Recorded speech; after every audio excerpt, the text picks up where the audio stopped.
കർത്താവായ യേശുക്രിസ്തുവിൻ്റെ നിസ്തുല്യ നാമത്തിൽ നിങ്ങൾക്കെല്ലാവർക്കും എൻ്റെ സ്നേഹവന്ദനം അറിയിക്കുന്നു. അപ്പോസ്തല പ്രവൃത്തികളുടെ ഈ ബൈബിൾ സ്റ്റഡിയിലേക്ക് നിങ്ങൾക്കെല്ലാവർക്കും സ്വാഗതം. 28ാമത്തെ എപ്പിസോഡിലേക്ക് നമ്മളെ ഒരുമിച്ച് കൊണ്ടുവന്ന ദൈവത്തിന് ഞാൻ സ്തോത്രം കരേറ്റുന്നു. കഴിഞ്ഞ നാളുകളിൽ ഞങ്ങൾക്ക് വേണ്ടി പ്രാർത്ഥിക്കുകയും ഞങ്ങളെ പ്രോത്സാഹിപ്പിക്കുകയും ചെയ്ത എല്ലാ ദൈവമക്കൾക്കും വിശേഷാൽ കർത്തൃനാമത്തിൽ എൻ്റെ നന്ദിയെ ഞാൻ പ്രകാശിപ്പിക്കുന്നു. തുടർന്നും എന്നെ ഓർത്തും ഈ TV ചാനലിനെ ഓർത്തും നിങ്ങളെല്ലാവരും പ്രാർത്ഥിക്കണമെന്ന് ഞാൻ വിശേഷാൽ നിങ്ങളെ ഓർപ്പിക്കുകയാണ്. അപ്പോസ്തല പ്രവൃത്തികൾ 11-ാം അധ്യായത്തിൻ്റെ 19 മുതൽ 28-ാം അധ്യായത്തിൻ്റെ 31 വരെ ഉള്ള ആ വിഭജനത്തിലാണ് നാം ഇപ്പോൾ ദൈവത്തിൻ്റെ വചനം ധ്യാനിക്കുന്നത്. ദൈവസഭ അന്നറിയപ്പെട്ട ലോകത്തെ സുവിശേഷീകരിച്ചതിൻ്റെ ചരിത്രമാണ്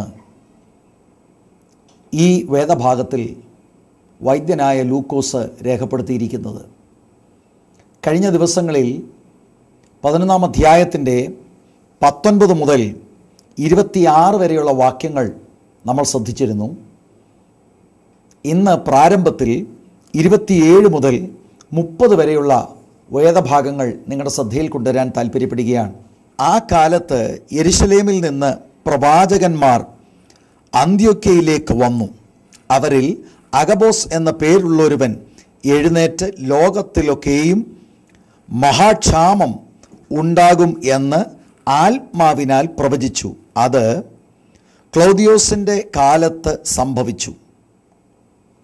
ആദ്യമായി അപ്പോസ്തല പ്രവൃത്തികളിൽ പ്രവാചകന്മാരെക്കുറിച്ച് പരാമർശിക്കുന്ന ഒരു വേദഭാഗമാണ് നമ്മളിവിടെ വായിച്ചു കേട്ടത്.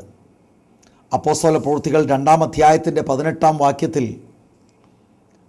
അന്ത്യകാലഘട്ടത്തിൽ പരിശുദ്ധാത്മാവിൻ്റെ പകർച്ചയുണ്ടാകുമ്പോൾ നിങ്ങളുടെ പുത്രന്മാരും പുത്രിമാരും പ്രവചിക്കുമെന്നുള്ള ദൈവത്തിൻ്റെ വചനം നാം ശ്രദ്ധിച്ചിട്ടുണ്ട്. എന്നാൽ ഈ വേദഭാഗത്തിലാണ് പ്രവാചകന്മാരെ നമ്മൾ ആദ്യമായി കാണുന്നത്. ഒരു പ്രത്യേക പദപ്രയോഗം ഇവിടെ കാണുന്നു, എന്ന് ആത്മാവിനാൽ പ്രവചിച്ചു. പ്രവാചകൻ്റെ പേര് അവിടെ എടുത്തു പറയുന്നുണ്ട്. അഗബസ് എന്നാണ് അദ്ദേഹത്തിൻ്റെ പേര്. പ്രവചനത്തെക്കുറിച്ചും പ്രവാചകന്മാരെക്കുറിച്ചും നമ്മൾ പിന്നീട് ശ്രദ്ധിക്കും. എങ്കിലും ഈ വേദഭാഗത്തിൽ നിന്നുകൊണ്ട് ചില സൂചനകൾ നിങ്ങളുടെ ശ്രദ്ധയിൽ കൊണ്ടുവരാൻ ഞാൻ താല്പര്യപ്പെടുന്നുണ്ട്. ആത്മാവിനാൽ പ്രവചിച്ചു.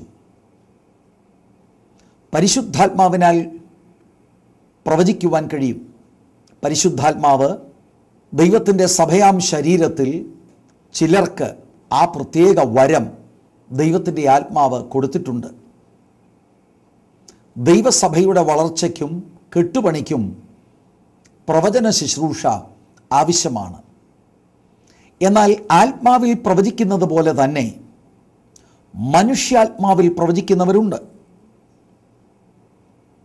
ഒരു സ്ഥലത്ത് ചെല്ലുമ്പോൾ അല്ലെങ്കിൽ ഒരു കുടുംബത്തിൽ പോകുമ്പോൾ അവരെക്കുറിച്ചുള്ള അറിവ് മാനുഷികമായി ആ ലഭിച്ച അറിവ് പ്രവാചകനെന്ന് നടിച്ചുകൊണ്ട് പറയുന്ന രീതികൾ ഉണ്ട്. അത് മനുഷ്യാത്മാവിൽ ഉള്ള പ്രവചനങ്ങളാണ്. അഥവാ മനുഷ്യാത്മാവിൽ കളക്ട് ചെയ്ത ഇൻഫർമേഷനുകൾ പ്രവാചകൻ്റെ ശൈലി ഉപയോഗിച്ച് അവർ കൈമാറുന്നു. വേറെ ഒരു രീതി ദുരാത്മാവിനാൽ പ്രവചിക്കുന്നവർ ഉണ്ട്. ഒരു പ്രവചനം കേൾക്കുമ്പോൾ അതിൻ്റെ ഉറവിടം ഏതെന്ന് ശ്രദ്ധിക്കേണ്ടത് വളരെ ആവശ്യമാണ്. ആകയാൽ ദൈവമക്കൾക്ക് വിവേചന വരം ആവശ്യമാണ്. പരിശുദ്ധാത്മാവിനാൽ പ്രവചിക്കുന്ന ഒരാളിലൂടെ ഉള്ള പ്രവചനങ്ങൾ നാം കൈക്കൊള്ളേണ്ടത് ആവശ്യമാണ്.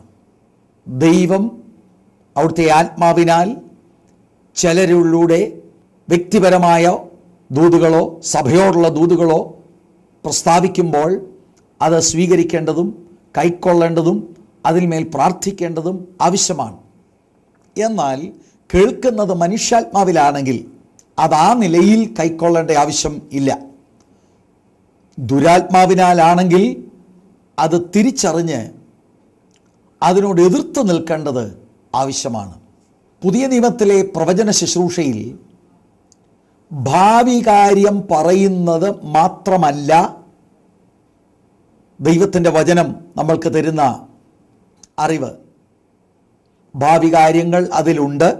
അപ്പോൾ തന്നെ ദൈവവചനത്തിലൂടെ അതാത് സമയത്ത് ആവശ്യമാകുന്ന ദൂതുകൾ തരുന്നതും പ്രവചനമായി തന്നെ ദൈവമക്കൾ അംഗീകരിക്കേണ്ടതാണ്. ഫോർടെല്ലിങ്ങുമുണ്ട്, ഫോർത്ത് ടെല്ലിങ്ങുമുണ്ട്. കാലഘട്ടത്തിന് ആവശ്യമാകുന്ന ദൂത്, ദൈവസഭയ്ക്ക് ആവശ്യമാകുന്ന ദൂത് പരിശുദ്ധാത്മാവിൽ അരുളപ്പാടായി ദൈവത്തിൻ്റെ ദാസന്മാർ അറിയിക്കുമ്പോൾ അത് പ്രവചനമാണ്. അപ്പോൾ തന്നെ വ്യക്തിപരമായി ദൈവത്തിൻ്റെ ആലോചനകൾ അറിയിക്കുന്നതും പ്രവചനത്തിൻ്റെ ഭാഗമാണ്. അത് ഭാവിയെ സംബന്ധിച്ചിട്ടുള്ളതാകാം, ജീവിതത്തിലെ തിരുത്തലുകളാകാം.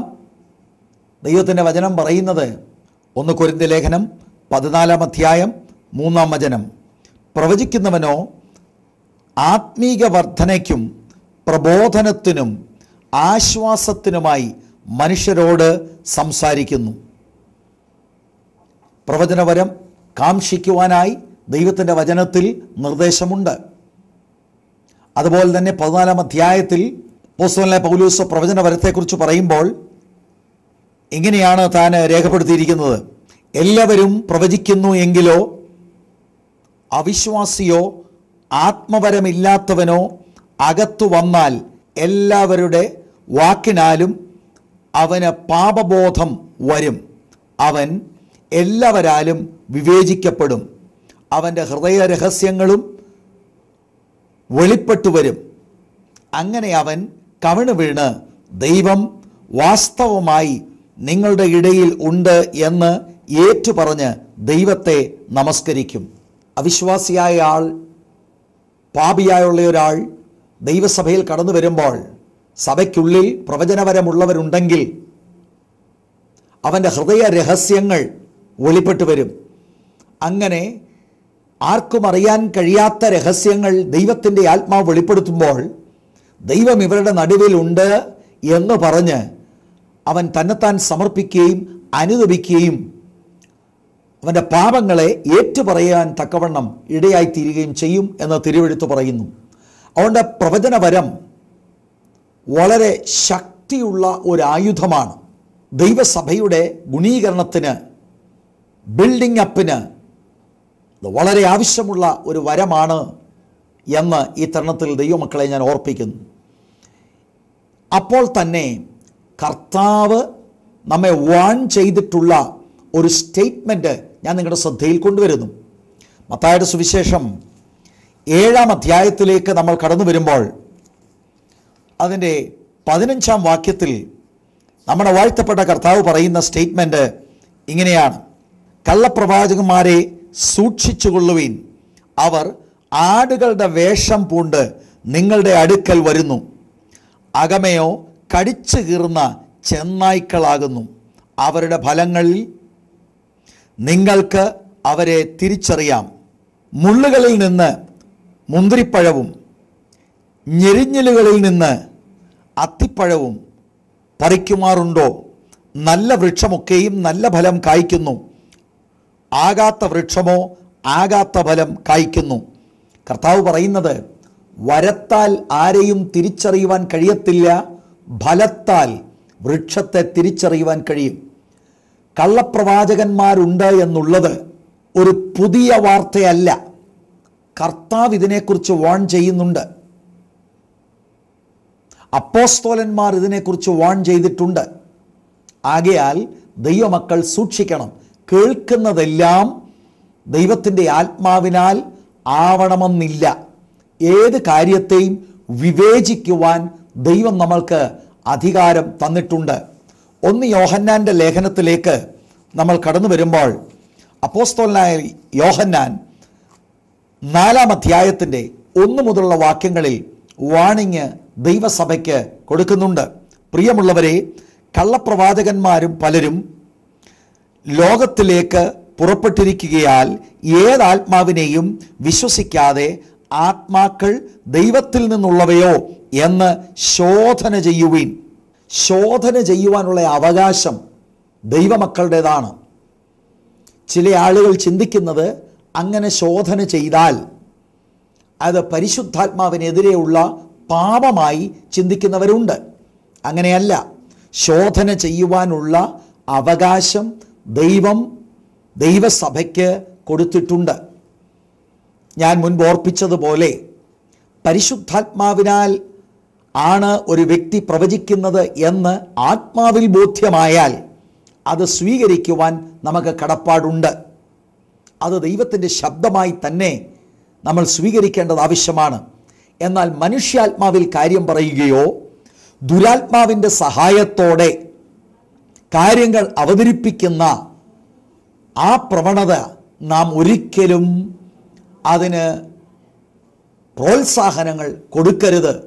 അത് നിരുത്സാഹപ്പെടുത്തേണ്ടത് ആവശ്യമാണ്.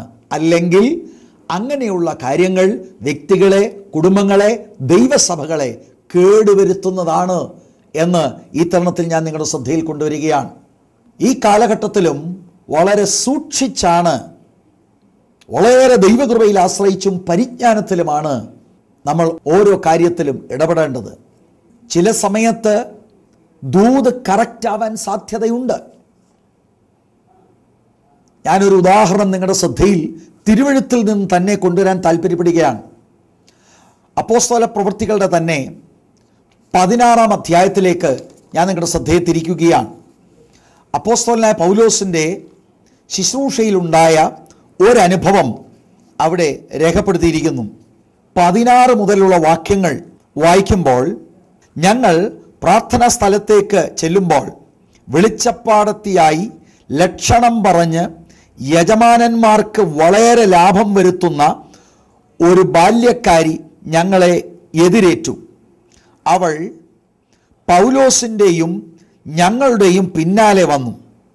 ഈ മനുഷ്യർ അത്യുന്നതനായ ദൈവത്തിൻ്റെ ദാസന്മാർ, രക്ഷാമാർഗം നിങ്ങളോട് അറിയിക്കുന്നവർ എന്ന് വിളിച്ചു പറഞ്ഞു. ഈ ദൂതിനകത്ത് എന്താ തെറ്റ്? പൗലോസും തൻ്റെ കൂടെയുള്ള സംഘത്തെ വിളിക്കുകയാണ് അത്യുന്നതനായ ദൈവത്തിൻ്റെ ദാസന്മാർ. പൗലോസും ശീലാസും ടീമായിട്ട് പോവുകയാണ്. കറക്റ്റ് ദൂതാണ്. എന്നിട്ട് അടുത്തത് ഈ സ്ത്രീ പറയുന്നത് രക്ഷാമാർഗം നിങ്ങളോട് അറിയിക്കുന്നവർ. സത്യമായ കാര്യമാണ്, കറക്റ്റ് ദൂതാണ്. പൗലോസും ശീലാസും ഒക്കെ ആളുകളെ അറിയിക്കുന്നത് യേശുക്രിസ്തുവിലൂടെയുള്ള രക്ഷണ്യ പ്രവൃത്തിയെക്കുറിച്ചാണ്. എന്നാൽ ബാക്കി സംഭവം നിങ്ങൾ മനസ്സിലാക്കുക. 18-ാം വാക്യം, ഇങ്ങനെ അവൾ പല നാൾ ചെയ്തു വന്നു.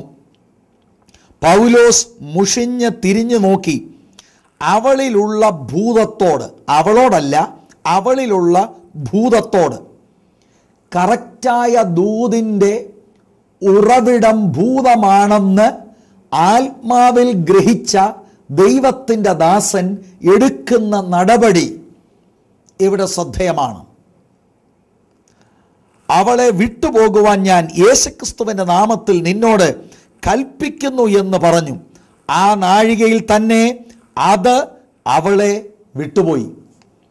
നോക്കൂ, ഭൂതാത്മാവിനാൽ കൃത്യമായ കാര്യം പറയുന്നവരുണ്ട്. ദൂത് ശ്രദ്ധിച്ച് ദൂത് കറക്റ്റാണ്, അതുകൊണ്ട് നമ്മൾ ആ ആളിനെ അംഗീകരിക്കുവാൻ, അയാളുടെ ശുശ്രൂഷ അംഗീകരിക്കുവാൻ സാധ്യതയുണ്ട്. പക്ഷെ ഈ ദൂത് പറഞ്ഞതിൻ്റെ സോഴ്സ് എന്താണെന്ന് ആത്മാവിൽ നാം ഗ്രഹിക്കേണ്ടത് ആവശ്യമാണ്. പരിശുദ്ധാത്മ സ്നാനം പ്രാപിച്ച് ആത്മനിറവനുഭവിക്കുന്ന ഒരു ദൈവ പൈതൽ ഒരു ദൂത് കേൾക്കുമ്പോൾ ആത്മാവിൽ ജാഗരിച്ചാൽ നിങ്ങളുടെ അകത്തുള്ള പരിശുദ്ധാത്മാവ് നിങ്ങൾക്ക് വാണിംഗ് തരേണ്ട സമയത്ത് വാണിംഗും തരും. അല്ല, സ്വീകരിക്കേണ്ട സമയത്ത് ദൈവത്തിൻ്റെ ആത്മാവ് നിങ്ങൾക്ക് അതിനുള്ള നിയോഗവും തരും. വരത്താൽ ആരെയും തിരിച്ചറിയത്തില്ല. ഡിസേൺമെൻ്റ് ആവശ്യമാണ്. അതോടൊപ്പം തന്നെ ആളിൻ്റെ ഫലം ചെക്ക് ചെയ്യണം. അയാളുടെ കുടുംബജീവിതം എങ്ങനെയുണ്ട്, അയാളുടെ ഉപദേശം എങ്ങനെയുണ്ട്, കഴിഞ്ഞ നാളുകളിൽ പറഞ്ഞ പ്രവചനങ്ങൾ വല്ലതും നിവൃത്തിയായിട്ടുണ്ടോ, ഇങ്ങനെയുള്ള ധാരാളം കാര്യങ്ങൾ കണക്കിലെടുത്തു വേണം ഒരാളിൻ്റെ ശുശ്രൂഷ സ്വീകരിക്കാൻ. ഈ കാലഘട്ടത്തിൽ ആളുകൾക്ക് വളരെ ഇംപ്രസീവായ ഒരു വരമാണ് പ്രവചനവരം. അതിനായി ആളുകൾ കൂലി കൊടുത്ത് ആളുകളെ വിളിച്ച് വീട്ടിലിരുത്തി അവരുടെ വിവിധ ആവശ്യങ്ങൾക്ക് വേണ്ടിയുള്ള ദൈവാലോചനകളൊക്കെ ശ്രദ്ധിക്കുന്ന പ്രവണതകൾ കേരളക്കരയിൽ ധാരാളമായുണ്ട്. കേരളക്കാർ ഇവിടെ നിന്ന് പോയി പാർക്കുന്ന വിദേശ രാജ്യങ്ങളിലും വ്യാപകമായി ഈ വിഷയം കണ്ടുവരുന്നുണ്ട്.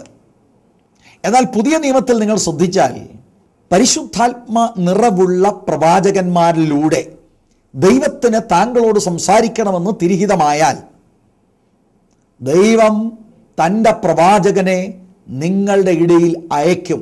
സഭയിലോ ഭവനത്തിലോ അയക്കും. അയാൾക്ക് നിങ്ങളുടെ കൂലി വിഷയമല്ല.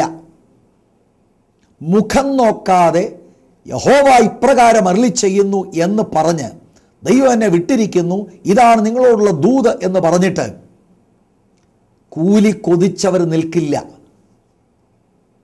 അങ്ങനെ ദൈവത്തിൻ്റെ ആലോചന പറയുന്ന ദൈവദാസീദാസന്മാർ ഇന്നുമുണ്ട് എന്ന് ഞാൻ വിശ്വസിക്കുന്നു. നല്ല നാണയമുള്ളിടത്തു മാത്രമേ കള്ളനാണയവും കാണുകയുള്ളൂ. 250 രൂപയുടെ കള്ളനോട്ടില്ലല്ലോ. കാരണം 250 രൂപയുടെ ഒറിജിനൽ ഇല്ലാത്തത് കൊണ്ടാണ്. 500 രൂപയുടെ കള്ളനോട്ട് കാണാൻ സാധ്യതയുണ്ട്. കാരണം 500 രൂപയുടെ ഒറിജിനൽ ഉള്ളതുകൊണ്ടാണ്. യഥാർത്ഥമായി പരിശുദ്ധാത്മ നിറവിൽ ദൈവത്തിൻ്റെ നാവായി നിന്ന് പ്രവചിക്കുന്ന ദൈവദാസീദാസന്മാർ ഇന്നും ഉണ്ട്. അങ്ങനെയുള്ളവർ ഉള്ളതുകൊണ്ടാണ് കള്ള നാണയങ്ങളും ഉള്ളത് എന്ന കാര്യം ദൈവമക്കളുടെ ശ്രദ്ധയിൽ ഞാൻ കൊണ്ടുവരികയാണ്. ആകയാൽ വളരെ സൂക്ഷ്മതയോടെ ആവണം നമ്മൾ ഈ വരങ്ങൾ പ്രദർശിപ്പിക്കുന്ന ആളുകളിൽ നിന്ന് ശുശ്രൂഷ കൈക്കൊള്ളുവാൻ. മറ്റൊരു ഉദാഹരണം കൂടെ ഞാൻ നിങ്ങളുടെ ശ്രദ്ധയിൽ കൊണ്ടുവരാം. ഇന്നലെ ദൈവത്തിൻ്റെ വെളിപ്പാട് പറഞ്ഞതുകൊണ്ട് ഇന്ന് ഓട്ടോമാറ്റിക്കായി ദൈവത്തിൻ്റെ വെളിപ്പാട് പറയണമെന്ന് നിർബന്ധമില്ല. അപ്പോസ്തലനായ പത്രോസ് നീ ജീവനുള്ള ദൈവത്തിൻ്റെ പുത്രനായ ക്രിസ്തുവാണെന്ന് പരസ്യമായി ഒരു വെളിപ്പാട് പറഞ്ഞവൻ അടുത്തത് പറയുന്നത് വെളിപ്പാടല്ല. കർത്താവ് തന്നെ ശാസിക്കുകയാണ്. ക്രൂശ് മരണം നിരുത്സാഹപ്പെടുത്തുന്ന പത്രോസിനെ സാത്താനെ എന്നെ വിട്ടുപോ എന്ന് പറഞ്ഞ് കർത്താവ് തന്നെ ശാസിക്കുകയാണ്. ആദ്യം വെളിപ്പാടാണ് പറഞ്ഞത്. അടുത്ത മിനിറ്റിൽ പറയുന്നത് ദൈവാലോചനയല്ല, മാനുഷികമായ വിഷയങ്ങളാണ്. പിശാച് അതിന്മേൽ മുതലെടുക്കുകയാണ്. ദൈവമക്കളോട് ഞാൻ ഈ ഉദാഹരണങ്ങൾ തിരുവെഴുത്തിൽ നിന്ന് കൊണ്ടുവരാൻ കാരണം അത്ര ശ്രദ്ധിച്ചാണ് നമ്മൾ ശുശ്രൂഷ കൈക്കൊള്ളേണ്ടത് എന്ന് സൂചിപ്പിക്കുവാൻ വേണ്ടിയാണ് ഈ കാര്യങ്ങൾ നിങ്ങളുടെ ശ്രദ്ധയിൽ കൊണ്ടുവരുന്നത്. അതുപോലെ ഈ വേദപുസ്തകത്തിലെ പുതിയ നിയമത്തിൽ വ്യക്തിപരമായ പ്രവചനം അതൊരു മേജർ വിഷയമല്ല, അതൊരു മൈനർ വിഷയമാണ്. വ്യക്തിപരമായ പ്രവചനം, വ്യക്തിപരമായ ദൂതുകൾ പറയുന്നത് അതൊരു മെയിൻ വിഷയമല്ല. പക്ഷേ ഈ കാലഘട്ടത്തിൽ നമുക്ക് പറ്റിയത് മൈനറായുള്ള കാര്യങ്ങളിൽ നമ്മൾ മേജർ ചെയ്യുന്നു, മേജറായുള്ള വിഷയങ്ങളിൽ നമ്മൾ മൈനറാകുന്നു. മേജറായുള്ള കാര്യങ്ങൾ നമ്മൾ പ്രാധാന്യത അർപ്പിക്കുന്നില്ല. ദൈവവചനം പഠിക്കുവാനും ക്രിസ്തുവിൻ്റെ സ്വഭാവത്തോട് അനുരൂപമാകുവാനുമുള്ള ദൈവവചനത്തിൽ നമ്മെ മുൻ നിയമിച്ചിരിക്കുന്ന വിഷയങ്ങൾ വിട്ടിട്ട് താൽക്കാലികമായ ഭൗതികമായ വിഷയത്തിന് ആലോചനകൾ ശ്രവിക്കുവാനായി ബന്ധപ്പെടുവാൻ അഥവാ ബന്ധപ്പെടുന്നവരെ ഞാൻ കണ്ടിട്ടുണ്ട്. 11-ാം അധ്യായത്തിൽ അതിൻ്റെ 27 മുതലുള്ള വാക്യമാണ് ഞാൻ നിങ്ങളുടെ ശ്രദ്ധയിൽ കൊണ്ടുവന്നത്. അഗബസ് എന്നുള്ള പേരുള്ള പ്രവാചകൻ അദ്ദേഹം അന്ത്യത്തിലേക്ക് വരികയാണ്. ആത്മാവിനാലാണ് അദ്ദേഹം പ്രവചിച്ചത്. എന്നിട്ട് ആ പ്രവചനത്തിന് നിവൃത്തിയായ കാലഘട്ടം കൂടെ ലൂക്കോസ് രേഖപ്പെടുത്തുന്നുണ്ട്. 29 വാക്യം, അപ്പോൾ യഹൂദിയിൽ പാർക്കുന്ന സഹോദരന്മാരുടെ ഉദവിക്കായി ശിഷ്യന്മാരിൽ ഓരോരുത്തൻ പ്രാപ്തി പോലെ കൊടുത്തയക്കുവാൻ നിശ്ചയിച്ചു. അവർ അത് നടത്തി ബർന്നബാസിൻ്റെയും ശൗലിൻ്റെയും കയ്യിൽ മൂപ്പന്മാർക്ക് കൊടുത്തയച്ചു. പ്രവചനം കേട്ട് അത് ദൈവാത്മാവിൽ നിന്നുള്ള പ്രവചനമാണെന്ന് അവർക്ക് ബോധ്യമായി കഴിഞ്ഞു. ദൈവസഭ അതിന് ആക്ഷൻ എടുക്കുകയാണ്. അങ്ങനെ ഒരു വലിയ ഫാമിൻ കടന്നു വന്നാൽ യെരുശലേമിലുള്ള ദൈവമക്കൾ കഷ്ടപ്പെടും, അവർ ബുദ്ധിമുട്ടിലാകും എന്ന് അന്ത്യോക്യയിലുള്ള വിശുദ്ധന്മാർ മനസ്സിലാക്കി അവർക്ക് ധനശേഖരണം നടത്തി അത് ശൗലിൻ്റെയും ബർന്നബാസിൻ്റെയും കയ്യിൽ അവിടെയുള്ള മൂപ്പന്മാർക്ക് കൊടുത്തയക്കുകയാണ്. യെരുശലേമിൽ അപ്പോസ്തോലന്മാർ ആയിരുന്നുവല്ലോ, ഇപ്പോൾ ഇവിടെ എഴുതിയിരിക്കുന്നത് മൂപ്പന്മാർക്ക് കൊടുത്തു എന്നാണ്. ഒരു പക്ഷെങ്കിൽ അവിടെയുള്ള അപ്പോസ്തോലന്മാർ സുവിശേഷീകരണത്തോടുള്ള ബന്ധത്തിൽ അവർ പോവാനാണ് സാധ്യത. അതുകൊണ്ടാണ് അവിടെയുള്ള മൂപ്പന്മാർക്ക് ഈ ധനശേഖരണം കൊടുത്തയച്ചതായി വേദപുസ്തകം രേഖപ്പെടുത്തുന്നത്.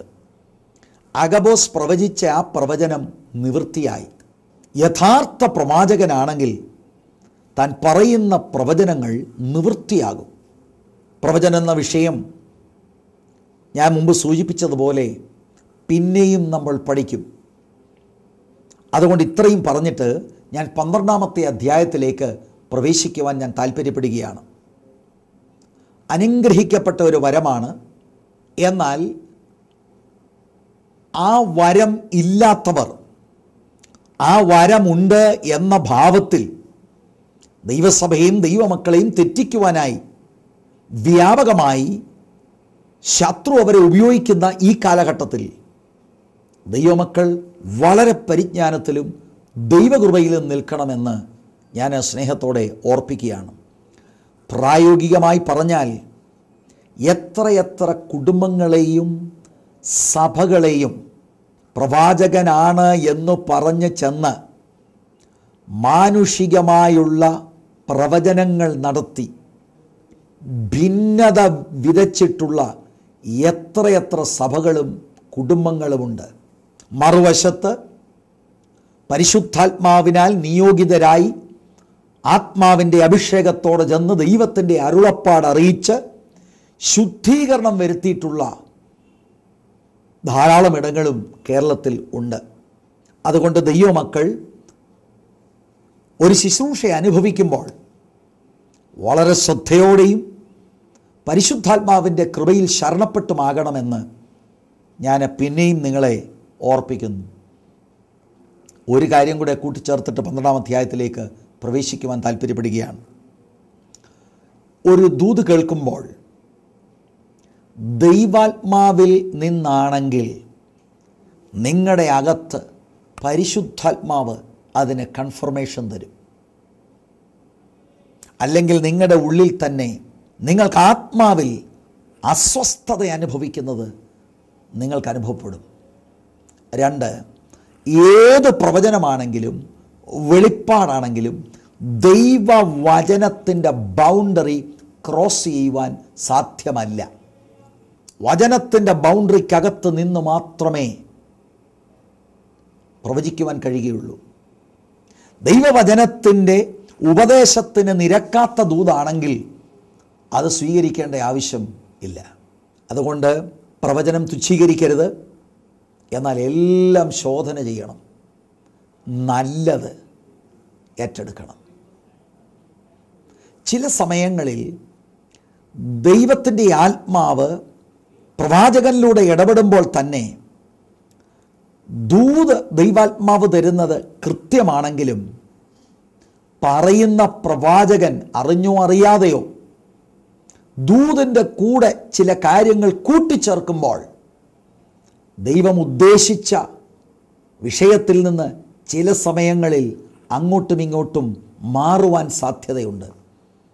ആ ദൂതിനോട് ചേർത്ത് മാനുഷിക തൻ്റെ ബുദ്ധി ഇടപെടുമ്പോൾ അറിഞ്ഞോ അറിയാതെയോ ആ ദൂതിന് ചിലപ്പോൾ ഏറ്റക്കുറച്ചിലുകൾ സംഭവിക്കാറുണ്ട്. അതാ ശുശ്രൂഷ ചെയ്യുന്നവർ ദൈവത്തിൻ്റെ അരുളപ്പാട് പറയുന്നതിന് മുമ്പ് കൃത്യമായി ദൈവത്തിൻ്റെ ആത്മാവിൽ ജാഗരിച്ച് പറയുന്നത് ദൈവനാമ മഹിമയ്ക്ക് വേണ്ടിയായി തീരുവാൻ കൃത്യദൂത് പറയേണ്ടത് ആവശ്യമാണ്. കൂട്ടുവാനോ കുറയ്ക്കുവാനോ ഭൂമിയിൽ ആർക്കും അവകാശം ഇല്ല. 12-ാം അധ്യായത്തിലേക്ക് നമ്മൾ പ്രവേശിക്കുമ്പോൾ ആ 12-ാം അധ്യായത്തിലെ ഒരു പ്രധാനപ്പെട്ട വിഷയം മാത്രം നിങ്ങളുടെ ശ്രദ്ധയിൽ ചൂണ്ടിക്കാണുവാൻ ഞാൻ താല്പര്യപ്പെടുകയാണ്. അത് വളരെ വിപുലമായ ഒരു സ്റ്റഡി നടത്തേണ്ട കാര്യമാണ്. എങ്കിലും ഒരു സൂചന തന്നുകൊണ്ട് ഈ എപ്പിസോഡ് നിർത്തുവാൻ ഞാൻ താല്പര്യപ്പെടുകയാണ്. ആ കാലത്ത് ഹെരോദ രാജാവ് സഭയിൽ ചിലരെ പീഡിപ്പിക്കേണ്ടതിന് കൈ നീട്ടി. യോഹന്നാൻ്റെ സഹോദരനായ യാക്കോബിനെ അവൻ വാൾ കൊണ്ട് കൊന്നു. അത് യഹൂദന്മാർക്ക് പ്രസാദമായി എന്ന് കണ്ട് അവൻ പത്രോസിനെയും പിടിച്ചു. അതായത് യെരുശലേം സഭയുടെ ടോപ്പ് ലീഡർഷിപ്പിനെതിരെ പോരാട്ടം രാജാവ് അഴിച്ചുവിടുകയാണ്. തനിക്കതിൻ്റെ പിൻപിൽ പൊളിറ്റിക്കലായുള്ള ചില ചിന്തകളുണ്ട് എന്നുള്ളത് സ്പഷ്ടമാണ്. അപ്പോൾ പുളിപ്പില്ലാത്ത അപ്പത്തിൻ്റെ പെരുന്നാളായിരുന്നു. 4-ാം വാക്യം, അവനെ പിടിച്ച ശേഷം പെസഹ കഴിഞ്ഞിട്ട് ജനത്തിൻ്റെ മുൻപിൽ നിർത്തുവാൻ ഭാവിച്ചു. തടവിലാക്കി അവനെ കാക്കുവാൻ 4 ചേവകരുള്ള 4 കൂട്ടത്തിന് ഏൽപ്പിച്ചു. എന്ന് പറഞ്ഞാൽ മാക്സിമം സെക്യൂരിറ്റി തടവിൽ, പ്രിസണിൽ പത്രോസിനെ ഇട്ടിരിക്കുകയാണ്. 5-ാം വാക്യം, ഇങ്ങനെ പത്രോസിനെ തടവിൽ സൂക്ഷിച്ചു വരുമ്പോൾ സഭ ശ്രദ്ധയോടെ അവന് വേണ്ടി ദൈവത്തോട് പ്രാർത്ഥന കഴിച്ചു പോന്നു. 12-ാം അധ്യായത്തിലെ ഒരു സൂചന ദൈവ മക്കളുടെ മുൻപാകെ വയ്ക്കുവാൻ ഞാൻ താല്പര്യപ്പെടുന്നത്, ലീഡർഷിപ്പിന് വേണ്ടി ദൈവസഭ പ്രാർത്ഥിക്കണം എന്ന ആലോചന ഈ 12-ാം അധ്യായത്തിൽ നമുക്ക് ലഭിക്കുന്നുണ്ട്. പ്രാർത്ഥന എന്ന സബ്ജക്റ്റ് അപ്പോസ്തല പ്രവൃത്തികളിൽ ദൈവവചനം പഠിപ്പിക്കണം, പ്രസംഗിക്കണം, ദൈവവചനത്തിൻ്റെ പ്രാധാന്യത പോലെ തന്നെ പ്രാർത്ഥനയ്ക്ക് വളരെയധികം പ്രാധാന്യത കൊടുക്കുന്ന ഒരു പുസ്തകമാണ് അപ്പോസ്തല പ്രവൃത്തികൾ. എന്നാൽ ഇവിടെ നമ്മൾ കാണുന്ന ഈ പ്രത്യേക വിഷയം പലപ്പോഴും ഇന്ത്യയിലുള്ള ദൈവസഭ ശ്രദ്ധിക്കാതെ പോകുന്ന ഒരു വിഷയമാണ്. ദൈവദാസന്മാർക്ക് വേണ്ടി, ലീഡേഴ്സിന് വേണ്ടി ദൈവസഭ പ്രാർത്ഥിക്കണം. യാക്കോബ് ഒരു ടോപ്പ് ലീഡറാണ്. യാക്കോബിനെ വാൾ കൊണ്ട് കൊന്നു. അടുത്ത ലീഡറായ പത്രോസിനെ പിടിച്ചിരിക്കുക. തന്നെയും കൊല്ലുവാനാണ് ഹെരോദാവ് ചിന്തിക്കുന്നത്. ആ സമയത്ത് ദൈവസഭ പ്രാർത്ഥിക്കുവാൻ തയ്യാറായി. അവിടെ ഒരു സ്പിരിച്വൽ വാർഫെയർ ആണ് ഞാൻ കാണുന്നത്. ആത്മീയ യുദ്ധമാണ്. എന്തിനാണ് പ്രാർത്ഥിക്കുന്നത്? ജയിലിൽ പിടിച്ചിട്ടിരിക്കുന്ന ആളിന് വേണ്ടി ഏതെങ്കിലും റെക്കമെൻഡേഷനോ ഏതെങ്കിലും പൊളിറ്റിക്കലായിട്ടുള്ള സ്വാധീനമല്ലേ ഉപയോഗിക്കേണ്ടത്? അതിനു പകരം ദൈവസഭ മറുപടി പറയുന്നത് പ്രാർത്ഥനയിലാണ്. ആദ്യ നൂറ്റാണ്ടിലെ സഭയ്ക്ക് അവരുടെ ആത്മീയ ആയുധത്തെക്കുറിച്ച് ബോധ്യമുണ്ടായിരുന്നു. ആത്മീയ പോരാട്ടത്തിലെ ശക്തമായ ഒരു ആയുധമാണ് പ്രയർ. അത് യെരുശലേം സഭയ്ക്ക് അറിയാമായിരുന്നു. അവർ പ്രാർത്ഥിക്കുവാൻ തുടങ്ങി. ലീഡർഷിപ്പിന് വ്യത്യസ്ത ലെവലുകളുണ്ട്.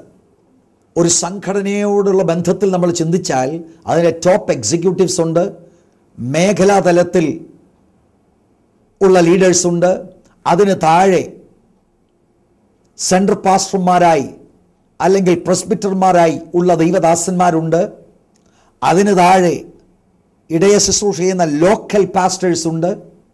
ആ ചർച്ചിൽ, ആ ലോക്കൽ സഭയിൽ സൺഡേ സ്കൂളിന് നേതൃത്വം വഹിക്കുന്നവർ, യൂത്ത് നേതൃത്വം വഹിക്കുന്നവർ, വുമൻസിന്, സ്ത്രീ സമാജത്തിന് നേതൃത്വം വഹിക്കുന്നവർ, ഇങ്ങനെ വ്യത്യസ്ത നിലയിൽ സഭയിൽ നേതൃത്വമുണ്ട്. എങ്കിലും പൊതുവെ നമുക്ക് മനസ്സിലാകുന്നത് പാസ്റ്റേഴ്സിനോടുള്ള ബന്ധത്തിൽ ഉള്ള കാര്യങ്ങളാണ്. സാധാരണ വിശുദ്ധന്മാർക്ക് ആ കാര്യമാണ് കുറച്ചുകൂടെ മനസ്സിലാകുന്നത്. അതുകൊണ്ട് തന്നെ ഞാൻ ഈ തരുണത്തിൽ ഇങ്ങനെയാണ് പറയാൻ താല്പര്യപ്പെടുന്നത്. ഓരോ പ്രാദേശിക സഭയും ലോക്കൽ പാസ്റ്റേഴ്സിന് വേണ്ടി ശക്തിയോടെ പ്രാർത്ഥിക്കണം. കാരണം സാധാരണ ശിഷ്യന്മാരെക്കാൾ അവർ പോർക്കളത്തിൽ മുൻപന്തിയിൽ നിൽക്കുന്നത് കൊണ്ട് അവരിലേക്കാണ് പലപ്പോഴും ശക്തിയോടെ ശത്രു പോരാട്ടങ്ങൾ അഴിച്ചുവിടുന്നത്. എല്ലാ ദൈവമക്കൾക്കും പോരാട്ടമുണ്ട് എങ്കിലും ലീഡേഴ്സിനെതിരെ ശക്തമായ പോരാട്ടങ്ങളുണ്ട്. ദൈവസഭ ഇത് തിരിച്ചറിഞ്ഞ് അതിനുവേണ്ടി പ്രാർത്ഥിക്കാൻ തയ്യാറായാൽ അനേക ദൈവദാസന്മാരെ പ്രാർത്ഥനയിൽ നിങ്ങൾക്ക് വിടുവിക്കുവാൻ കഴിയും എന്ന സന്ദേശം ഈ 12-ാം അധ്യായത്തിലൂടെ നമുക്ക് ലഭിക്കുന്നു. യാക്കോബിനെ വാൾ കൊണ്ട് കൊന്നതെന്താ? തിരുവെഴുത്തിൽ അത് പറയുന്നില്ല. ഒരുപക്ഷെങ്കിൽ അവർ പ്രാർത്ഥിക്കാഞ്ഞിട്ടാവാം, ഒരുപക്ഷെങ്കിൽ തൻ്റെ ശുശ്രൂഷ കഴിഞ്ഞതുകൊണ്ടാവാം. എന്നാൽ പത്രോസിനെ കാരാഗൃഹത്തിൽ പിടിച്ചിട്ടപ്പോൾ സഭ പ്രാർത്ഥിക്കുവാൻ തുടങ്ങി. അവിടെ ആ 5-ാമത്തെ വാക്യം വളരെ സത്യമായ വാക്യമാണ്. ഇങ്ങനെ പത്രോസിനെ തടവിൽ സൂക്ഷിച്ചു വരുമ്പോൾ സഭ ശ്രദ്ധയോടെ അവന് വേണ്ടി ദൈവത്തോട് പ്രാർത്ഥന കഴിച്ചു പോന്നു. ശ്രദ്ധയോടെ. they prayed earnestly. ഈ പ്രയോഗമാണ് ലൂക്കോസ് സുവിശേഷം എഴുതുമ്പോൾ അതിൻ്റെ 22-ാം അധ്യായത്തിൻ്റെ 44-ാം വാക്യത്തിൽ, പിന്നെ അവൻ പ്രാണവേദനയിലായി അതിശ്രദ്ധയോടെ പ്രാർത്ഥിച്ചു. അവൻ്റെ വിയർപ്പ് നിലത്തു വീഴുന്ന വലിയ ചോരത്തുള്ളി പോലെയായി. യേശു കർത്താവ് ഗത്സമന തോട്ടത്തിൽ വെച്ച് അതിശ്രദ്ധയോടെ പ്രാർത്ഥിച്ചു എന്ന് ആ പ്രയോഗം അവിടെ എഴുതിയിരിക്കുന്ന മൂലവാക്കാണ് ഈ 12-ാം അധ്യായം അപ്പോസ്തല പ്രവൃത്തി 12-ാം അധ്യായത്തിൻ്റെ 5-ാം വാക്യത്തിൽ ശ്രദ്ധയോടെ പ്രാർത്ഥിച്ചു എന്ന് എഴുതിയിരിക്കുന്നത്. അപ്പോൾ ലീഡർഷിപ്പിന് വേണ്ടി പ്രാർത്ഥിക്കുമ്പോൾ ബ്ലസ് മീ പ്രെയർ അല്ല, കർത്താവെ അവരെ അനുഗ്രഹിക്കണമേ എന്നുള്ള ഒരു കോമൺ ശൈലി പ്രെയർ അല്ല ഇവിടെ പറയുന്നത്. വളരെ ഏർണസ്റ്റായി ഗത്സമന തോട്ടത്തിലെ പ്രാർത്ഥനയോട് ചേർത്ത് നമ്മൾ പഠിച്ചാൽ വിയർപ്പ് തുള്ളികൾ രക്തം പോലെ നിലത്തു വീണ അതുപോലെ വേദന ഉൾക്കൊണ്ടുകൊണ്ട് ഉള്ള പ്രാർത്ഥന. അങ്ങനെയുള്ള പ്രാർത്ഥനയാണ് ഈ സഭ പത്രോസിന് വേണ്ടി പ്രാർത്ഥിച്ചത്. കാരണം ഒരു ലീഡറിനെ അവർക്ക് നഷ്ടമായി. ശത്രു ലീഡർഷിപ്പിനെതിരെ വിരൽ ചൂണ്ടിയിരിക്കുകയാണ്. വളരെ ശൈശവ ദിശയിൽ ആയിരിക്കുന്ന ദൈവസഭയ്ക്ക് അതിൻ്റെ ലീഡർഷിപ്പിനെ നഷ്ടമായാൽ ഉണ്ടാകാമെന്ന ആ വലിയ പ്രശ്നം മനസ്സിലാക്കിക്കൊണ്ട് അവർ ശക്തിയോടെ പ്രാർത്ഥിക്കുകയാണ്. ആത്മീക പോരാട്ടത്തിൽ പ്രാർത്ഥന ഒരു ആയുധമാണ്. ഈ വിഷയത്തെ നമ്മൾ അല്പം കൂടെ പഠിക്കേണ്ടത് ആവശ്യമാണ്. നമ്മുടെ സമയം ഇപ്പോൾ തീരുന്നത് കൊണ്ട് 1-2 കാര്യം കൂടെ പറഞ്ഞ് ഞാൻ ഇവിടെ അവസാനിപ്പിക്കുവാൻ താല്പര്യപ്പെടുകയാണ്. ഈ 5-ാമത്തെ വാക്യം കഴിഞ്ഞിട്ട് അതിൻ്റെ 6-ാമത്തെ വാക്യത്തിലേക്ക് നമുക്ക് വരാം. ഹേരോദാവ് അവനെ ജനത്തിന് മുൻപിൽ നിർത്തുവാൻ ഭാവിച്ചതിൻ്റെ തലേ രാത്രിയിൽ പത്രോസ് 2 ചെങ്ങലയാൽ ബന്ധിക്കപ്പെട്ടവനായി 2 പടയാളികളുടെ നടുവിൽ ഉറങ്ങുകയായിരുന്നു. ആത്മനിറവുള്ള ഒരു ദൈവ പൈതലിൻ്റെ ഉള്ളിലെ ശാന്തത, സമാധാനം ഇവിടെ വളരെ വ്യക്തമാക്കുന്നു. ഞാൻ നിങ്ങളുടെ ആ ശ്രദ്ധ സുവിശേഷങ്ങളിലേക്ക് തിരിക്കുകയാണ്. കർത്താവ് ഒരിക്കൽ ശിഷ്യന്മാരുമൊത്ത് വള്ളത്തിൽ യാത്ര ചെയ്യുമ്പോൾ കർത്താവ് തലയണ വെച്ച് കിടന്ന് ഉറങ്ങുകയാണ്.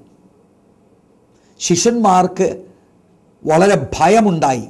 അവർ കർത്താവിനെ വിളിച്ച് ഉണർത്തുന്ന ഒരു രംഗം ദൈവമക്കളുടെ ഓർമ്മയിൽ ഞാൻ കൊണ്ടുവരികയാണ്. അന്ന് പത്രോസും ഭയപ്പെട്ടവനാണ്.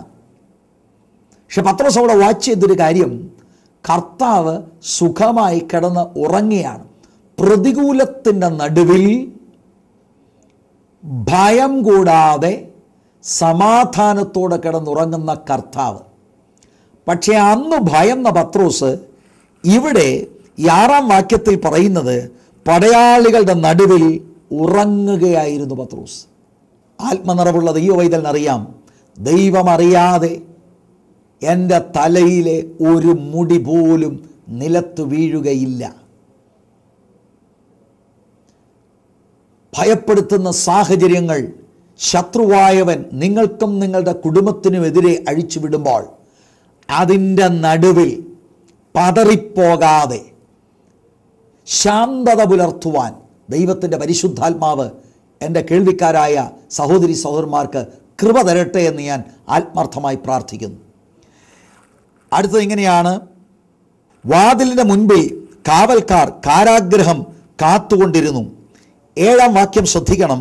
പെട്ടെന്ന് കർത്താവിൻ്റെ ദൂതൻ അവിടെ പ്രത്യക്ഷനായി. അറയിലൊരു വെളിച്ചം പ്രകാശിച്ചു. അവൻ പത്രോസിനെ വിലാപ്പുറത്ത് തട്ടി, വേഗം എഴുന്നേൽക്കുക എന്ന് പറഞ്ഞ് അവനെ ഉണർത്തി. ഉടനെ അവൻ്റെ ചങ്ങല കൈമേൽ നിന്ന് വീണുപോയി. 5-ാമത്തെ വാക്യത്തിൽ ദൈവസഭ പ്രാർത്ഥിക്കുന്നു.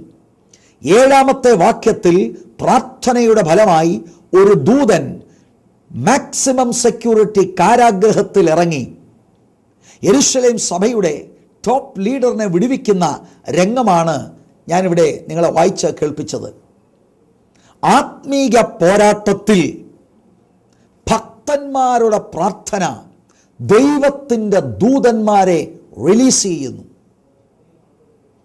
എത്ര വലിയ സന്ദേശമാണ് ദൈവമക്കളെ! ആത്മീക പോരാട്ടമാണെന്നൊരു വിഷയം അഭിമുഖീകരിക്കുമ്പോൾ തിരിച്ചറിഞ്ഞ് നിങ്ങൾ മുഴങ്കാൽ മടക്കി, അല്ലെങ്കിൽ ദൈവസഭ ഒറ്റക്കെട്ടായി, കുടുംബം ഒറ്റക്കെട്ടായി പ്രാർത്ഥിക്കുവാൻ തുടങ്ങിയാൽ നിങ്ങളുടെ പ്രാർത്ഥനയുടെ മറുപടിയായി ദൈവത്തിന് തൻ്റെ ശക്തിയുള്ള ഒരു ദൂതനെ ഏത് വലിയ മാക്സിമം സെക്യൂരിറ്റി കാരാഗ്രഹത്തിലാണെങ്കിലും അയക്കുവാൻ കഴിയും. ഞാൻ നിങ്ങളോട് ചോദിക്കട്ടെ, ഹേരോദാവിന് മാക്സിമം സെക്യൂരിറ്റി കൊണ്ടുവന്ന് ഈ ലീഡർഷിപ്പിലുള്ള പത്രോസിനെ ബന്ധിക്കുവാൻ കഴിയും. പക്ഷേ ദൂതൻ ഇറങ്ങുമ്പോൾ എന്തെങ്കിലും ഹേരോദാവിന് ചെയ്യുവാൻ കഴിയുമോ? മിസ്രയീം ദേശത്ത് സർവശക്തനായ ദൈവം ഇസ്രായേൽ മക്കളുടെ കണ്ണുനീരിനെ മാനിച്ചുകൊണ്ട് ഇറങ്ങി വന്നു. ഫറവോന് വല്ലതും ചെയ്യുവാൻ കഴിയുമോ? ഏത് രാജ്യത്തെ നിയമത്തെ മാറ്റിക്കൊണ്ട് ദൈവത്തിന് തൻ്റെ കരം നീട്ടുവാൻ കഴിയും. പ്രാർത്ഥനയാണ് ഇതിൻ്റെ രഹസ്യം. ഒറ്റക്കെട്ടായി ഒരു മനസ്സോടെ പ്രാർത്ഥിക്കുക. പാസ്റ്റർമാർക്ക് വേണ്ടി പ്രാർത്ഥിക്കുക. എത്ര പെട്ടെന്നാണ് നാം പലരെ നോക്കി കുറ്റം പറയുന്നത്. ഇന്നയാൾ വീണുപോയി, ഇന്നയാൾ അങ്ങനെ പോയി, ഇന്നയാൾ ഇങ്ങനെ പോയി. പക്ഷേ നിങ്ങൾ ചിന്തിച്ചിട്ടുണ്ടോ ആ മനുഷ്യൻ വീഴാൻ കാരണമെന്താണ്? എന്തുകൊണ്ടാണ് അയാൾക്കിങ്ങനെ ഒരു പരാജയമുണ്ടായത്? ഒരു പക്ഷെങ്കിൽ പ്രാർത്ഥിക്കുവാൻ ദൈവസഭ തയ്യാറായിരുന്നു എങ്കിൽ ചില ആളുകൾ വീഴുകയില്ലായിരുന്നു. പിശാചിന് അവരുടെ മേൽ പിശാച് അഴിച്ചുവിട്ട ആ പോരുകളെ അതിജീവിക്കുവാൻ അവർക്ക് കഴിഞ്ഞേനെ. ലീഡർഷിപ്പിന് വേണ്ടി പ്രാർത്ഥിക്കുക എന്നുള്ളത് ദൈവത്തിൻ്റെ ആലോചനയാണ്. ബൈബിൾ അത് വളരെ സ്പഷ്ടമായി വെളിപ്പെടുത്തുന്ന ഒരു സത്യമാണ്. കേരളത്തിലെ സഭകൾ, ഇന്ത്യയിലെ സഭകൾക്ക് നേതൃത്വം കൊടുക്കുന്ന ദൈവദാസന്മാർ വിലപ്പെട്ടവരാണ്. ദൈവസഭകൾ അവർക്ക് വേണ്ടി പ്രാർത്ഥിക്കണം.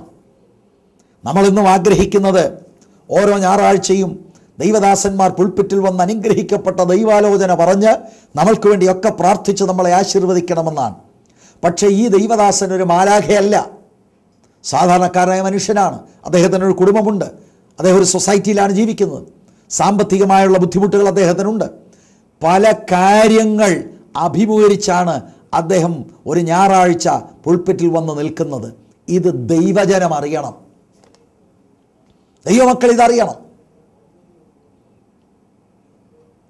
അവർക്ക് വേണ്ടി ഇടിവിൽ നിന്ന് പ്രാർത്ഥിക്കുവാൻ ദൈവജനം തയ്യാറാകണം. ഞാൻ ഇങ്ങനെ പറയട്ടെ, ഒരു പ്രാദേശിക സഭയിൽ മധ്യസ്ഥ പ്രാർത്ഥനയ്ക്ക് വരം ലഭിച്ചവരുണ്ട് എന്ന് ഞാൻ വിശ്വസിക്കുന്നു. എല്ലാവർക്കും പ്രാർത്ഥിക്കുവാൻ ദൈവം കൃപ കൊടുക്കുന്നു. എല്ലാവരും ഒരളവിൽ മധ്യസ്ഥ പ്രാർത്ഥന ചെയ്യുന്നവരാണ്. മധ്യസ്ഥ പ്രാർത്ഥന എന്ന് ഞാൻ അർത്ഥമാക്കുന്നത് സ്വന്തം കാര്യത്തെ മാറ്റിവെച്ച് ഒരുവന് വേണ്ടിയോ ഒരു കുടുംബത്തിന് വേണ്ടിയോ ദൈവം മുൻപാകെ വന്ന് ഇടിവിൽ നിൽക്കുക, അതാണ് മധ്യസ്ഥ പ്രാർത്ഥന. അതെല്ലാവരും ഒരളവിൽ ചെയ്യുന്നുണ്ടെങ്കിലും മധ്യസ്ഥ പ്രാർത്ഥനയ്ക്ക് വരം ലഭിച്ചവരുണ്ട്. അത് എല്ലാ പ്രാദേശിക സഭയിലുമുണ്ട്. അങ്ങനെയുള്ളവർ ഒരുമിച്ച് വന്ന് ലീഡർഷിപ്പിന് വേണ്ടി ശക്തമായി പ്രാർത്ഥിച്ചാൽ ശത്രു അവർക്ക് വിരോധമായി അഴിച്ചുവിടുന്ന ഏത് പോരാട്ടത്തെയും അതിജീവിക്കുവാൻ അതൊരു സഹായമാണ് എന്ന് ഈ തിരുവെഴുത്തിനാൽ ഞാൻ നിങ്ങളെ അറിയിക്കുകയാണ്. ബാക്കിയുള്ളവർ പ്രാർത്ഥിക്കേണ്ട എന്നല്ല, വരം ലഭിച്ച മധ്യസ്ഥ പ്രാർത്ഥനക്കാരോട് ചേർന്ന് അവരും പ്രാർത്ഥിക്കട്ടെ. നിങ്ങളുടെ പാസ്റ്ററിനു വേണ്ടി പ്രാർത്ഥിക്കുക എന്നുള്ളത് ദൈവം ദൈവസഭയെ ഏൽപ്പിച്ചിരിക്കുന്ന ഒരു ദൗത്യമാണ്, നമ്മുടെ കടപ്പാടാണത്. ദൈവം അതിനായി നിങ്ങളെ ഏവരെയും സഹായിക്കട്ടെ എന്ന് ആത്മാർത്ഥമായി ഞാൻ പ്രാർത്ഥിക്കുന്നു. ഈ എപ്പിസോഡ് ഇവിടെ അവസാനിപ്പിക്കുമ്പോൾ ഞാൻ 2 കാര്യമാണ് ഈ എപ്പിസോഡിൽ പ്രധാനമായി നിങ്ങളുടെ ശ്രദ്ധയിൽ കൊണ്ടുവന്നത്. ഒന്ന്, പ്രവചനത്തെക്കുറിച്ചും പ്രവാചകന്മാരെക്കുറിച്ചും തൊട്ട് സംസാരിക്കുകയുണ്ടായി. പിന്നീട് ഒരു എപ്പിസോഡിൽ വളരെ വിശദമായി ആ കാര്യത്തെക്കുറിച്ച് നമ്മൾക്ക് ധ്യാനിക്കേണ്ടത് ആവശ്യമാണ്. 12-ാം അധ്യായത്തിൽ ഒരു സൂചന ഞാൻ നിങ്ങളുടെ ശ്രദ്ധയിൽ കൊണ്ടുവന്നു. ലീഡർഷിപ്പിന് വേണ്ടി പ്രാർത്ഥിക്കണം. സൺഡേ സ്കൂളിന് നേതൃത്വം കൊടുക്കുന്ന ഒരു ലീഡറാണ്. വുമൻസ് മിനിസ്ട്രിക്ക് നേതൃത്വം കൊടുക്കുന്ന ഒരു ലീഡറാണ്. യൂത്ത് ഡിപ്പാർട്ട്മെൻറ്റിന് നേതൃത്വം കൊടുക്കുന്ന ഒരു ലീഡറാണ്. ഇവരെ എല്ലാവരെയും പരിപാലിക്കുന്ന സഭയിലെ പ്രധാനപ്പെട്ട ഒരു ലീഡറാണ് പാസ്റ്റർ. ഇനിയും ഇങ്ങനെ പാസ്റ്റേഴ്സിൻ്റെ മേൽ പ്രധാനപ്പെട്ട പാസ്റ്റേഴ്സ് ചില പ്രസ്ഥാനങ്ങളുള്ള ബന്ധത്തിലാണെങ്കിൽ അങ്ങനെയുണ്ട്. അവർക്ക് വേണ്ടി പ്രാർത്ഥിക്കുവാൻ സഭകൾക്ക് കടപ്പാടുണ്ട്. ഈ അന്ത്യകാലഘട്ടത്തിൽ ചർച്ച് ലീഡേഴ്സിനെ ഓർത്ത് പ്രാർത്ഥിക്കുവാൻ പ്രാദേശിക സഭയിലുള്ള വിശുദ്ധന്മാർ തയ്യാറാകട്ടെ. ഈ എപ്പിസോഡ് കേട്ടുകൊണ്ടിരിക്കുമ്പോൾ പരിശുദ്ധാത്മാവ് നിങ്ങൾക്ക് അതിനെക്കുറിച്ച് ബോധ്യം വരുത്തിയാൽ അതിനായി നിങ്ങൾ സമർപ്പിക്കുക. ഞാൻ നിങ്ങൾക്ക് വേണ്ടി പ്രാർത്ഥിക്കുവാൻ പോവുകയാണ്. നിങ്ങളുടെ പാസ്റ്ററെ ദൈവമാണ് നിങ്ങൾക്ക് നിയോഗിച്ചിരിക്കുന്നത്. പലപ്പോഴും അദ്ദേഹത്തിൻ്റെ അനുഗ്രഹമാണ് നാം പ്രതീക്ഷിക്കുന്നത്. പക്ഷേ ആ മനുഷ്യൻ എങ്ങനെയാണ് ജീവിക്കുന്നത്? അയാൾ ഒരു പക്ഷെങ്കിൽ അഗ്നിശോധനയിലൂടെ ആയിരിക്കും കടന്നു പോകുന്നത്. അതിനുവേണ്ടി നമ്മൾ പ്രാർത്ഥിച്ചിട്ടുണ്ടോ? പ്രാർത്ഥിച്ചാൽ പെട്ടെന്ന് ഒരു ദൂതനെ അയക്കേണ്ട ഇടത്ത് ദൈവം ഒരു ദൂതനെ അയക്കും. ഒരു മനുഷ്യനെ അയക്കേണ്ടടുത്ത് ദൈവം മനുഷ്യനെ അയക്കും. ദൈവം നേരിട്ടിറങ്ങേണ്ടടുത്ത് ദൈവം നേരിട്ടും ഇറങ്ങി വരുന്ന ദൈവമാണ്. In answer to prayer, God releases mighty angels to work on behalf of the church. ദൈവം ഈ വചനങ്ങളാൽ നിങ്ങളെ ധാരാളമായി അനുഗ്രഹിക്കട്ടെ. ഞാൻ നിങ്ങൾക്ക് വേണ്ടി പ്രാർത്ഥിക്കാം. പരിശുദ്ധ കർത്താവേ, സഭാ നേതൃത്വത്തിനു വേണ്ടി പ്രാർത്ഥിപ്പാൻ ഞങ്ങളെ സഹായിക്കണമേ. കഴിഞ്ഞ നാളുകളിൽ വേണ്ടവണ്ണം പ്രാർത്ഥിക്കാതെ പോയത് ഞങ്ങളോട് ക്ഷമിക്കണമേ. ഈ എപ്പിസോഡ് കേട്ടുകൊണ്ടിരിക്കുമ്പോൾ അതിനായി തീരുമാനമെടുക്കുന്ന സഹോദരി സഹോദരന്മാരെ യേശുവിൻ്റെ നാമത്തിൽ ഞാൻ അനുഗ്രഹിച്ച് പ്രാർത്ഥിക്കുന്നു. മഹത്വം കർത്താവ് എടുക്കും. യേശുവിൻ നാമത്തിൽ തന്നെ. ആമേൻ. God bless U.